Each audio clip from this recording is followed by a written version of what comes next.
What topic should I talk about in my vlog?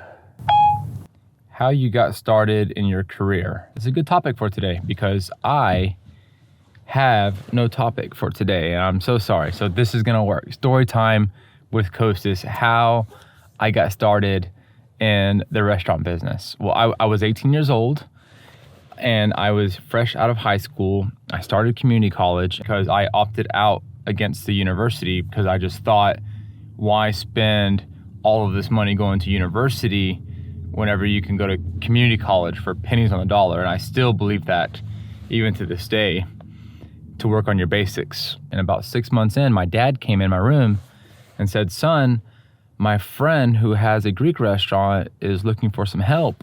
You should be a server there. You'll make a lot of money. If my dad told me to do that, I was like, sure, I could do that. And before military school, when I was 13, I was a busboy at my uncle's restaurant. Then I went to military school for 5 years. So when I came back, I was like, oh, I'm familiar with the restaurant. Like, I would love to be back in it again. I started my serving career at Zorba's in West Plano and made a lot of money.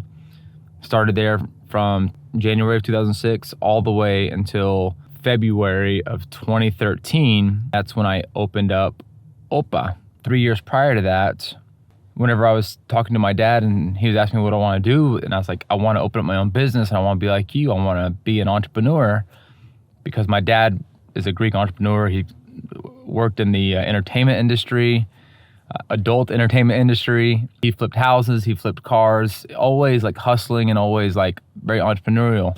I saw that and I loved it. And that's what I wanted to do. I never wanted to go work for corporate America. He told me that if I could raise the money for the new business, he would match it.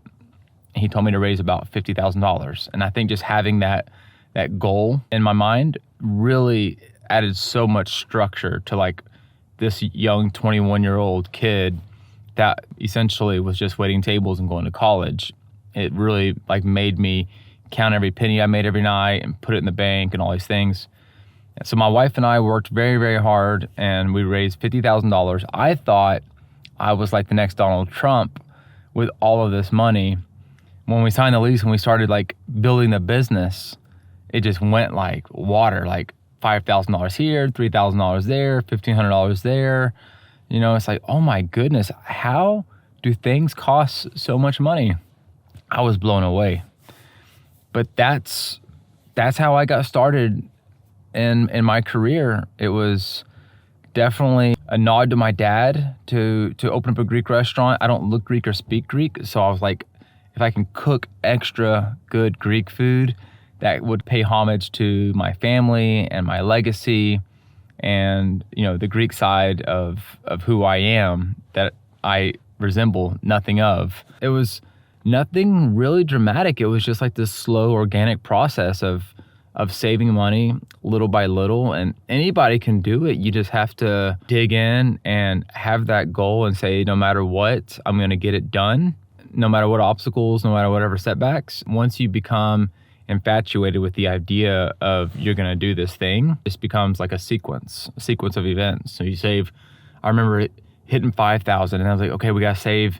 Then we hit 10,000. Looking back, I probably could have made that money so much easier in so many other different ways. At the time, I was just doing what I loved, and that was serving people. And that's kind of what I'm still doing today. And I'm sure people look at me and be like, man, you can make so much more money doing so many other things.